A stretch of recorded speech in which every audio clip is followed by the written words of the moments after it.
What if Qui-Gon didn't cheat Watto out of one perfectly good slave child? I mean, I He assume didn't take Qui-Gon Anakin? would have come back, right? Possible. Possibly. What does it even look like if Anakin didn't go with him? I guess does Qui-Gon still die? Probably still does, I guess. No, I think things would have changed then in that situation. Possible, yeah. No, he still would have probably died, man. They're in Vader. Was it The Rise and Fall of Darth Vader? No, Dark Lord: The Rise of Vader. That one. He was basically in the Jedi Temple, and he was thinking, okay, what if I didn't leave Tatooine and become a Jedi? Then he would have. He says he would have just been a pro pod racer and never understood the Force, but he would have never known why he was so good at it because he could anticipate all of the moves and everything that he needed to do. So he had no idea.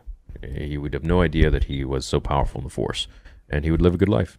How many midichlorians does Kylo Ren have? Probably like 14,000, 10,000. The next step is to make Ahsoka the Force, so they can prove that the Force is female.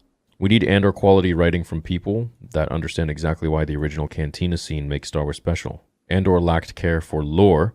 Bricks and Screws argument, AK-47s don't belong. Yeah, that's what the point I was trying to make. It's like, we're in a galaxy far, far away, and everything that Ralph McQuarrie drew and did was exceptionally unique to space and to a different time that never brought us into this world that we're in today. So you would never watch Star Wars and be like, oh, I plainly see something that's in this world and take you to like Home Depot or Rona or whatever. So therein lies, when you have a camera which has like fucking Phillips screwheads, it takes you out of it. And you don't see those as plainly put in sight, zoomed in any Star Wars media or project. So when I made that comment, I'm like, we need to be seeing something that's extremely different than this world, which is what Ralph McQuarrie made a very important point to do in all of his designs. That went over people's heads because I'm not quite convinced by that. Like, I feel like distant part of the galaxy can be designed in different ways, that it almost makes more sense to have them be so different looking than places we're more familiar with. But even I was like surprised to see an AK-47 sort of thing. I was like, oh,